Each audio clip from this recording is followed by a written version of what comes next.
నమస్తే, welcome to leader. ప్రస్తుతం మనం కమలాపూర్లో ఉన్నాము. ఇక్కడ కూటమి టీడీపీ అభ్యర్థిగా పుత్త కృష్ణ చైతన్యారెడ్డి ఉన్నారు. ప్రస్తుతం నామినేషన్ వేసిన దగ్గర నుంచి ఆయన సుడిగాలి పర్యటనలు చేస్తున్నారు, ప్రజలతో మమేకమవుతున్నారు, కొన్ని హామీలు కూడా ఇస్తున్నారు. ప్రస్తుతం లీడర్తో మనం మాట్లాడదాం. నమస్తే కృష్ణ చైతన్యారెడ్డి గారు, ఎలా ఉన్నారు? సో నామినేషన్ వేసిన దగ్గర నుంచి కూడా సుడిగాలి పర్యటనలు చేస్తున్నారు, ఎండను కూడా లెక్క చేయకుండా. ప్రజాస్పందన ఎలా ఉంది? ఈ ప్రజాస్పందనతో ఎండ కూడా తెలియట్లేదమ్మా. ఎండ గురించి మాకు వాళ్ళే నీడగా తోడై వస్తున్నారు కాబట్టి చాలా ఉత్సాహంతో పని జరుగుతూ ఉంది. నామినేషన్ అయిపోయిన తర్వాత సుడిగాల పర్యటన చేయడానికి కారణం ఏంటంటే లాస్ట్ మూమెంట్లో ఫేస్ చేంజ్ చేయాల్సి వచ్చింది పార్టీ వాళ్ళు.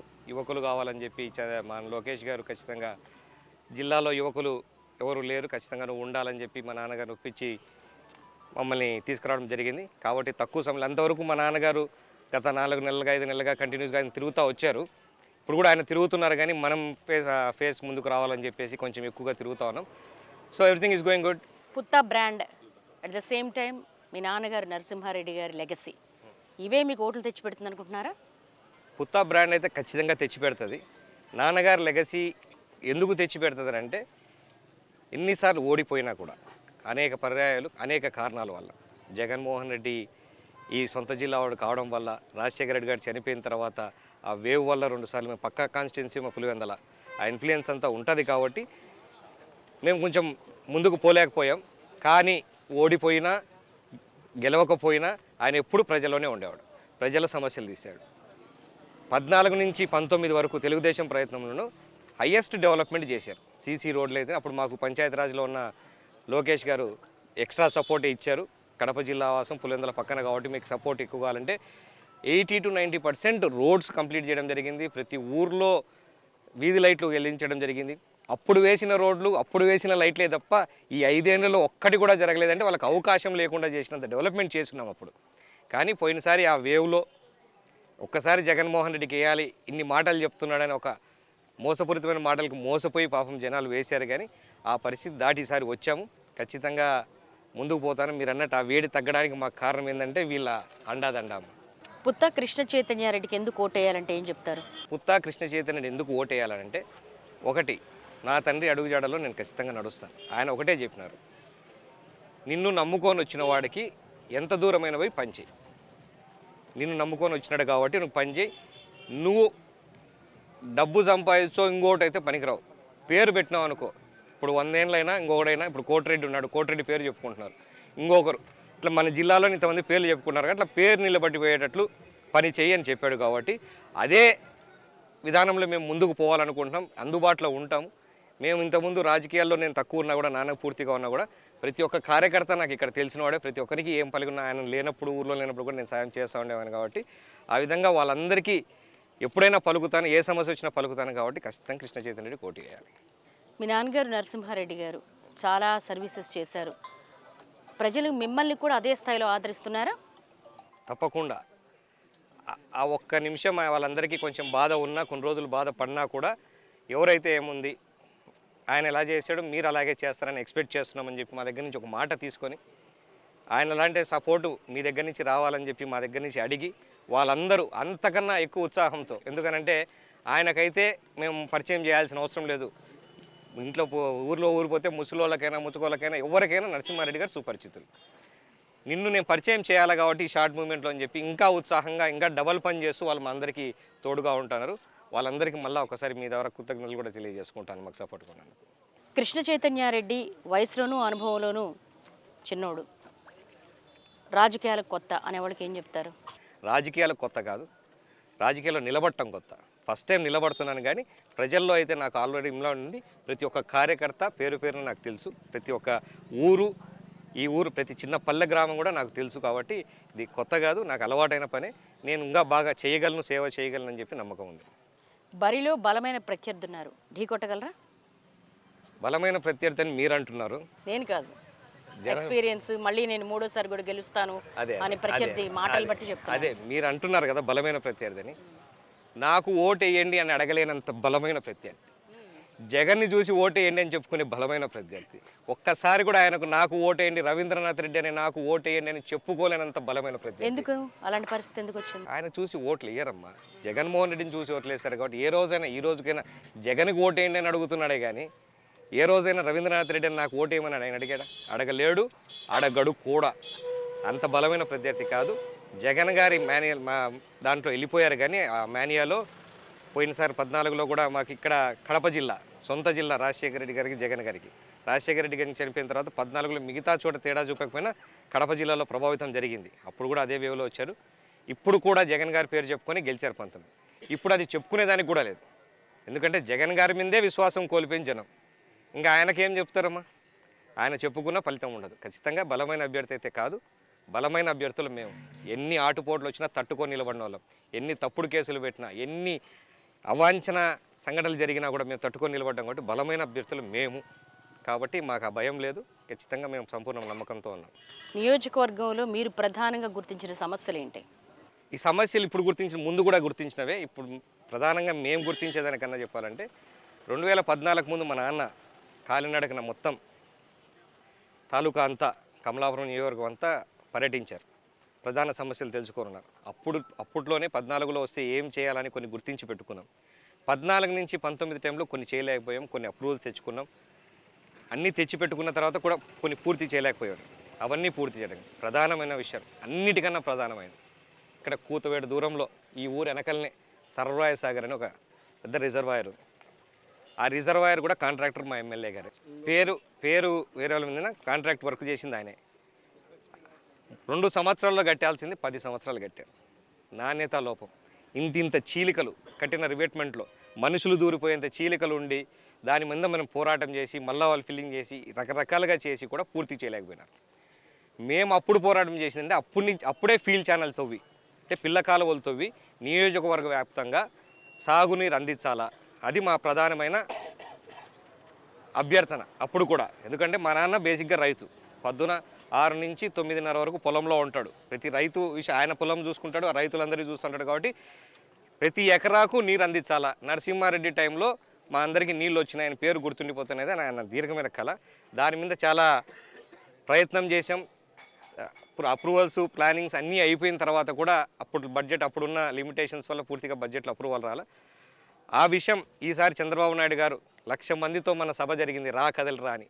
ఆ 1,00,000 మంది ముందు ఈసారి జిఎన్ఎస్ఎస్ కాలువ నుంచి కానీ, సర్వాయ సాగర్ నుంచి కానీ ఫీల్డ్ ఛానల్స్ తవ్వి ఈ 6 మండలాలకు సాగునీరు అందిస్తా నేను, ఇది నా మాట అని చెప్పి ఆయన నోటితోనే ఆయన చెప్పడం జరిగిందనంటే ఖచ్చితంగా ఈసారి ఈ 5 ఏళ్లలో జరుగుతుందని చెప్పి మాకు దృఢంగా దానికోసం పోరాడతామని కూడా చెప్పినాం. మొన్న మేము చేరేటప్పుడు కూడా సార్ మమ్మల్ని క్వశ్చన్ చేసినప్పుడు కూడా అదొక్కటి మాకు చేయాలా మా కాన్స్టిట్యున్సీకి ప్రత్యేకంగా అని చెప్పి స్పెషల్గా హామీ తీసుకోవడం జరిగింది. కాబట్టి అది ప్రధానమైనది. రెండవది, కమలాపురం టౌన్లో అండర్ గ్రౌండ్ డ్రైనేజ్ తీసుకొచ్చి శాంక్షన్ చేయొచ్చు. ఎస్టిమేషన్స్ అయిపోయింది, ప్లానింగ్ అయిపోయింది, అన్నీ అయిపోయింది. వర్క్ స్టార్ట్ అయిపోతున్న టైంలో, టెండర్స్ కూడా అయిపోయే టైంలో గవర్నమెంట్ మారింది. అయిన తర్వాత దాన్ని వచ్చిన తర్వాత అండర్ గ్రౌండ్ డ్రైనేజ్ తీసుకుంటే మీకు ఎస్టిమేషన్ మాకు డబ్బులు మిగలట్లేదు నాయన అని మా కాంట్రాక్టర్ గారిని మార్పించుకొని ఆయన పైకి తీసుకొచ్చి ఓపెన్ చేసేసి మీకు అది రోడ్డు, ఇది ఇల్లు అని అంటే ఈ హైట్లో డ్రైనేజ్ కట్టాడు. ఇంత దారుణంగా ఉంటే మీరు కమలాపురంకి ఒకసారి తీసుకెళ్తే చూపిస్తాను. ఒక రివర్ లాగా, ఇప్పుడు నీళ్ళు నిలబడితే వర్షం వస్తే ఒక రివర్ లాగా ఈదుకొని పడవేసుకొని పోయేంత పరిస్థితులు అంత దారుణంగా పనిచేశారు. అది పూర్తి అవ్వలేదు. 5 ఏళ్ళు అయింది, అది కూడా పూర్తిగా లేదు. మొత్తం శాంక్షన్ అయ్యి, డబ్బులు శాంక్షన్ అయ్యి అన్నీ వచ్చింది. దాంట్లో అప్ ఫ్రంట్ 10% ఆయనకు కట్టాల. కాంట్రాక్టర్ ఏం పని చేస్తాడు? బిల్లులో వచ్చినప్పుడు తీసుకున్నానన్న ఒక రకం, కానీ ముందే కట్టేయాలి. టెండర్ వేసేటప్పటికి ఆయన కట్టాలనే పరిస్థితి ఉంది. రెండవది, కమలాపురంలో ప్రధానమైన రైల్వే ఫ్లైఓవర్, దాన్ని కూడా బడ్జెట్లో పెట్టి శాంక్షన్ చేయించి తీసుకొచ్చి శంకుస్థాపన కూడా చేశాం ప్రభుత్వం. ఈ 5 ఏళ్లలో టెండర్లు పిలిపించలేనంత దుర్భాగ్యం, ఇంత దౌర్భాగ్యం కమలాపురం నోచుకోలేదు. ఆయన రవీంద్రనాథ్ రెడ్డి గారు ఈ ఫ్లైఓవర్ పూర్తి చేయకపోతే నేను ఓటే అడగనన్నాడు. కమలాపురంకి వచ్చి అందరి ముందు మీటింగ్లో అన్నాడు. మళ్ళీ సిగ్గు లేకుండా ఓటు అడుగుతాను. ఆ మాట కూడా జనాలు అడిగారు, సార్ ఓటని అడిగినావు కదా మళ్ళీ ఎట్లా వస్తావు అని చెప్పేసి దండం పెట్టుకొని పక్క పోతున్నాడు చెప్పి నోట్లో నుంచి ఇప్పటికైనా చేస్తాను మళ్ళీ అని చెప్పే పరిస్థితిలో లేడు ఆయన. కొప్పర్తి టౌన్షిప్, ఇండస్ట్రియల్ టౌన్షిప్, అది అక్వైర్ చేసి దగ్గర 15 సంవత్సరాలు అవుతుంది. 6,000 ఎకరాలు అక్వైర్ చేశారు. 6,000 ఎకరాల్లో మేము ఒక రకంగా పోరాటమే చేసాం. చంద్రబాబు నాయుడు గారి దగ్గర కొంచెం మా నాన్నగారు కొంచెం చెడ్డ కూడా అయ్యారు. ఎందుకనంటే స్టీల్ ప్లాంట్ జమ్మలమడుగులో వద్దు, అక్కడ ఆల్రెడీ సిమెంట్ ఫ్యాక్టరీలు ఉన్నాయి, ఇంకోటి బ్రాహ్మణి స్టీల్ అనేదో ప్రైవేట్ది కూడా తెస్తూ ఉన్నారు, ఈ కొప్పర్తి లేఅవుట్లో తీసుకురండి, కడప చుట్టుపక్కల వాళ్ళకి ఇటు పక్కలందరికీ ఉద్యోగ అవకాశాలు కల్పిస్తారు, మీరు అన్నీ అటుపక్కే తీసిపోతున్నారు అని చెప్పి కొట్లాడడం జరిగితే ఆయన కొంచెం లేదు ఆల్రెడీ మాట ఇచ్చేసిన వాడి పేరు కూడా అనౌన్స్ చేసిన తర్వాత రాకూడదు అని చెప్తే రిపోర్ట్స్ అన్నీ తెప్పించి ఆయన ముందు పెట్టినా కూడా కొన్ని కారణాల వల్ల జమ్మలమడుగులోనే తీసుకొని స్టార్ట్ చేయాల్సి వచ్చింది. పోనీ అవి కాకపోతే కొన్ని ఇండస్ట్రీస్ కావాలి, కొన్ని గ్లాస్కి సంబంధించినవి కానీ, ఎందుకంటే ఇక్కడ మనకు మైన్స్ ఓర్స్ దగ్గరలో ఉన్నాయి, తీసుకొచ్చి చేయాల్సిన ఇండస్ట్రీస్ చాలా చేయొచ్చు అని చెప్పి ప్రపోజల్ పెట్టాము. అవన్నీ కూడా చెయ్యాలి, ఈసారైనా పూర్తి చేయాలని చెప్పి మన లోకేష్ గారితో యువగల పాదయాత్ర మేము 12 రోజులు నడిచాం మా జిల్లాలో. నేను 12 రోజుల్లో 11 రోజులు ఆయన పక్కన నడుచుకుంటూ వచ్చాను. ఏం చేయొచ్చు అని డిస్కషన్ జరుగుతూ వచ్చింది. ఇప్పుడు ఈ రోజు కాదు, అనదర్ 20 yearsలో ఒక విజన్ పెట్టుకుందాం. చంద్రబాబు నాయుడు గారు అప్పుడు 2020 అని విజన్ పెట్టుకొని ఇన్ని పెట్టుకొని సాధించారు. అట్లా మనం కూడా ఒక విజన్ పెట్టుకుందాం, ఏమేమి డెవలప్ చేయొచ్చు. మాట ఇచ్చేసరికి మనం చేసి చూపించేటట్లు ఉండాలి. ఏం చేద్దాం అంటే మా ఫస్ట్ ప్రిఫరెన్స్ అయితే యాజ్ అన్ అప్కమింగ్ లీడర్గా ఇండస్ట్రీస్ తీసుకురండి. కొప్పర్తిలో you have land, you have enough land, అన్నిటికీ సెంటర్ పాయింట్, పోర్ట్స్కు దగ్గర, మేజర్ సిటీస్కి దగ్గర, అంటే సెంటర్ ఆఫ్ పాయింట్ అవుతుంది కడపకి. ఎందుకు మీరు ఎప్పుడు ప్రపోజ్ చేయట్లేదు అని అంటే, ఈ పేరు చెప్తే భయపడుతున్నారు ఇండస్ట్రీస్. మేము లాస్ట్ టైం ట్రై చేయక కాదు, కొన్ని ఇక్కడికి మూవ్ చేయాలని చూసాం, అబ్బా కడపన అని భయపెడుతున్నారు, అది పోగొట్టాలి ముందు అన్నారు. అది పోగొట్టాలంటే ఏం చేయాలంటే, ముందు మనం తెలుగుదేశం ప్రభుత్వంలో ఇక్కడ ఒక 4-5 సీట్లన్నా తెచ్చుకుందాం. ఈసారి మనకు ఖచ్చితంగా వస్తాయి. తెచ్చుకున్న తర్వాత ఒక ఫ్రెండ్లీ ఎన్విరాన్మెంట్ క్రియేట్ చేద్దాం, క్రియేట్ చేసి అందరిని ఇన్వైట్ చేసి పెట్టి చేసుకుందాం. దానికి మా దగ్గర ఒక ప్రణాళిక ఉంది అని చెప్పి ఆయన క్లియర్ మైండ్తో వచ్చాడు. డిస్టిక్లోకి ఎంటర్ అయ్యేసరికి ఏం చేయాలి ఇక్కడ అని చెప్పేసి, ఏమేమి ఇండస్ట్రీస్ తెచ్చుకున్నారనంటే, మేజర్ ఈటీ అనేది మీరు కొంచెం ఆశ తక్కువ పెట్టుకోండి, అది కూడా తెద్దాం స్లోగా, not in single day. But manufacturing industries ఏమన్నా గ్లాస్కి సంబంధించినవి, ఐరన్ ఓర్కి సంబంధించి తీసుకున్న ఎక్స్ట్రాక్షన్ తీసుకున్న చిన్న యూనిట్స్ అట్లాంటివి ఏమైనా తీసుకొని చేద్దాము అని చెప్పారు. ఎన్నిటికీ కాకుండా ఒక స్పోర్ట్స్ హబ్ తయారు చేద్దాము కడపని. రాష్ట్రంలో స్పోర్ట్స్ ఏదన్నా జరిగిన ప్రాముఖ్యత కడపకు రావాలి. ఒక్కొక్క ఏరియా ఒక్కొక్క జోన్లో అనుకుంటున్నాం. ఇప్పుడు హార్టికల్చర్ కింద అనంతపూర్ ఏరియా హార్టికల్చర్ కింద, అపక ఆటోమొబైల్ ఇండస్ట్రీ అయినా ఈ బెల్ట్ అంతా హార్టికల్చర్ ఇండస్ట్రీ కింద చూసుకుందామని. అట్లా కడపని ఒక స్పోర్ట్స్ హబ్గా తయారు చేద్దాం అనేది ఆయన ఆలోచన. స్పోర్ట్స్ అంటే stadiums, training centres, any sports related to the states ఇక్కడే ట్రైనింగ్ జరగాలి. స్పోర్ట్స్ స్కూల్ ఆల్రెడీ ఒకటి ఉంది, దానికి అడిషనల్గా మనం ఇంకొంచెం మెరుగైన, ఎక్కడైనా నేషనల్ గేమ్స్ ఆడేవాళ్ళు కానీ వీళ్ళందరికీ కూడా సపరేట్ ఒక హబ్ తయారు చేసేసి ఇక్కడే కాన్సన్ట్రేట్ చేయాలని చెప్పి ఈ విధంగా ప్లాన్స్ డిస్కస్ చేసుకుంటున్నారు. అదే రాయలసీమ లాస్ట్లో రాయలసీమ ఎండ్ అవుతున్న రోజు కూడా రాయలసీమకు ఏం చేస్తామని చెప్పేటప్పుడు కూడా ఈ పాయింట్ కూడా చెప్పడం జరిగింది. కాబట్టి వీ హ్యావ్ ఎ ప్లాన్, ఒక ప్రణాళిక ఉంది, గుడ్డిగా పోవట్లేదు. ఆ ప్లాన్ ప్రకారం రాబోయే రోజుల్లో కడప జిల్లాని, కమలాపురం తాలూకాని ఖచ్చితంగా ముందంజలో పెడతామని చెప్పి మాకు గట్టి నమ్మకం. యువగళం పాదయాత్రలోనే నారా లోకేష్ ఇంప్రెస్ అయ్యారా కృష్ణ చైతన్యం చూసి? అంటే కొంచెం రిలేషన్ పెరిగింది. ఇంప్రెస్ అయ్యారా ఏమో తెలియదు కానీ, ముందు హాయ్ నమస్కారం పెట్టుకుంటాం. నాన్నగారితో పోయినప్పుడు ఎప్పుడన్నా పని జరుపుకుని ఏదన్నా సెక్రటరీ పోయినప్పుడు, సార్ మాకు ఈ రోడ్లు కావాలా, ఆ రోడ్లు కావాలి, మాకు ఇంత శాంక్షన్ చేయడానికి పోయినప్పుడు నాతో పాటు అప్పుడప్పుడు కలిసడం జరిగింది. ఆ 12 రోజులు మాట్లాడుతున్నప్పుడు కొంచెం రిలేషన్ బాగానే పెరిగింది. ఆ రిలేషన్ మీద నాకు మీద కాన్ఫిడెన్స్ వచ్చినట్లుందంటే, ఐ కెన్ హ్యాండిల్ థింగ్స్ అన్న ఒక కాన్ఫిడెన్స్ ఆయనలో వచ్చినట్లుంది. కాబట్టి ఆయన మమ్మల్ని ఎంకరేజ్ చేయడం జరుగుతుంది. ఇలా ప్రచారం చెయ్యి, మేనిఫెస్టోని ప్రజలోకి ఇలా తీసుకెళ్ళని ఏమైనా సలహాలు ఇచ్చారా? లోకేష్ గారు మేనిఫెస్టో అంటే అది కామన్గా ప్రతిరోజు పార్టీ నుంచి ఒక గైడ్ లైన్స్లకి ఇట్లా చేయండి అని వస్తూ ఉంది. స్టిక్ టు ద పాయింట్ అనేది కూడా చెప్పారు. మీరు పార్టీ వాళ్ళు గైడెన్స్ ఇస్తున్నారు కదా, దానికి స్టిక్ అవ్వండి. మీకు లోకల్లో మీకు అనిపించకపోయినా కూడా బిగ్ ఇంపాక్ట్ ఉంటుంది, అది ఒక ప్లాన్ ప్రకారంగా చేస్తున్నాం కాబట్టి ఈ విధంగా తీసుకెళ్లేదానికి you stick to the point of party, what is instructing to you అని చెప్పేసి ఆయన చెప్పడం జరిగింది. సో ఆదేశాల మేరకు you're going good with that అని కూడా చెప్పారు. వాళ్ళు చెప్పినవన్నీ మనం ఫాలో అవుతున్నాం, నీట్గానే చేసుకుంటూ పోతున్నాం. కాబట్టి ఈజ్ హ్యాపీ విత్ దట్. కూటమి మేనిఫెస్టో కాకుండా కృష్ణ చైతన్యారెడ్డి మీ ఓన్ ఎజెండా, మీ మేనిఫెస్టో ఏమన్నా ప్రజల్లోకి హామీల రూపంలో తీసుకెళ్తున్నారా? ఇవి సూపర్ 6 అయితే ఇవి మా ప్రధాన, మేము ఓకే, సర్వాయ సాగరు జిఎన్ఎస్ఎస్ కాలువ నుంచి పిల్ల కాలువలతో ఇస్తాం. ప్రతి ఎకరాకు నీరు పండించేది మాకు ప్రధానమైన కోరిక. ఈ తాలూకాలో ఖచ్చితంగా చేస్తాం. కొప్పర్తి పారిశ్రామిక స్టేజ్ని అభివృద్ధి చేసి కొత్త పరిశ్రమలు తీసుకొస్తాం. ఒక ఇంపార్టెంట్ పాయింట్ ఏంటంటే, కమలాపురం ఒక చిన్న పంచాయతీ, it's not a big town, small town. దాన్ని ఫోర్స్ఫుల్గా ఎక్స్ట్రా ఫండ్స్ తెచ్చుకొని డెవలప్మెంట్ చేసుకొని డబ్బులు తినాలని చెప్పేసి డెవలప్మెంట్ చేయాలని ఉద్దేశం కాదు. కానీ ఎక్కడ లేని విలేజెస్ అంతా కూడా తీసుకొని దూరంగా 5 కిలోమీటర్స్ 6 కిలోమీటర్స్ ఉన్న ఊర్లు, చిన్న టౌన్లో 14,000 ఓటర్స్ అంటే 20,000 పాపులేషన్ ఉన్న ఓటర్స్ని, దాని చుట్టుపక్కల సరిపోవట్లేదు పాపులేషన్ 20,000 కూడా అని చెప్పేసి పక్కన పల్లెలు ఆ పక్కన పల్లెలు తీసుకొని కలిపి నగర పంచాయతీ కింద చేశారు. దానివల్ల ఏమైందంటే అక్కడున్న లేబర్కి ఈ ఉపాధి అవకాశాలు కోల్పోయాయి. మన మన కరువు పనులు వస్తాయి కదా, ఉపాధి పనులు చేయించుకుంటుంటారు కదా, 6,000 మంది దాని మీద డిపెండ్ అయి ఉన్నారు. వాళ్ళందరికీ అది పోయింది. ఈరోజు ఈ ఎండాకాలంలో ఇళ్ళ కాడ కూర్చొని ఖాళీగా వీళ్ళకి ఏమీ పనులు లేక పాపం ఇటు పోలేక చుట్టుపక్కల పనుల్లో పొలంలో చేసుకునే వాళ్ళే. సీజన్ ఉన్నప్పుడు, సీజన్ లేనప్పుడు ఏం చేస్తారు? ఆ పని దొరక్క చాలామంది ఇబ్బంది పడుతున్నారు. పన్నులు కట్టలేని పరిస్థితి, డబల్ పన్నులని. డెవలప్మెంట్ ఉందా అంటే లేదు. కట్టినా దానికి ఏమన్నా సంతోషం ఉందా అంటే లేదు. ఏమీ డెవలప్మెంట్ లేదు, జీరో డెవలప్మెంట్ అది ఉంది. కాబట్టి తిరిగి దాన్ని గ్రామ పంచాయతీగా మార్చి దానికి ఒక సమగ్రమైన అభివృద్ధి చెందిన తర్వాత గ్రామం ఎప్పుడైతే అవసరం ఉందో అప్పుడు మళ్ళీ తిరిగి నగర పంచాయతీకి మార్చాలని చెప్పేసి ఒక కోరిక, అందరి జనాల కోరిక ఉంది. దాని మీద గట్టిగా ప్రయత్నిస్తామని చెప్పేసి చెప్పడం జరిగింది. చెన్నూరు మండలంలోని హజ్ హౌస్ని పునరుద్ధరించి వాడుకలోకి తీసుకొస్తామని చెప్పి కూడా చెప్పడం జరుగుతుంది. పోరాడి ఎక్కడికో పోతున్నదని మా కాన్స్టిట్యున్సీలో కట్టండి సార్ అని చెప్పి 28 కోట్లు పెట్టి హజ్ హౌస్ కట్టించాం. ఆ హజ్ హౌస్ని కేవలం తెలుగుదేశం ప్రభుత్వంలో తెచ్చినారని చెప్పి దాన్ని వాడకుండా ఎవరికైనా ఉపయోగపడేది కదా, గవర్నమెంట్ సమాజం ఎవరికైనా పెంచుకునేదంటే అందరికీ ఉపయోగపడేది కదా, ఇప్పుడు తెస్తే వాళ్ళు తెచ్చిన దాని పేరు పెడుతుందని చెప్పి దాన్ని వాడకుండా మూలన పడేసారు. దాంట్లో అన్ని దరిద్రమైన పనులు చేయిస్తున్నారు. అక్కడ ఉన్న ముస్లిమ్స్ అయితే ఎందుకు సార్ మాకు ఈ దరిద్రం, మీరు ఎప్పుడు వస్తారని చెప్పి నోట్లో మేము అడగకపోయినా వాళ్ళ నోటితో చెప్పే పరిస్థితికి వచ్చింది. సో దాన్ని మళ్ళీ పునరుద్ధరించి దాన్ని మళ్ళీ వాడుకలోకి తీసుకొచ్చి అందరి ముస్లిం సోదరులకు సహాయపడేలా కోరుతుంది. సాగునీరు అందిస్తామనేది పాయింట్. త్రాగునీరు అయితే మా పార్టీ మేనిఫెస్టోలోనే ఉంది, ఇంటింటికి కుళాయి. కాబట్టి అది కూడా మేము సపరేట్గా మళ్ళీ పొందుపరచడం జరిగింది.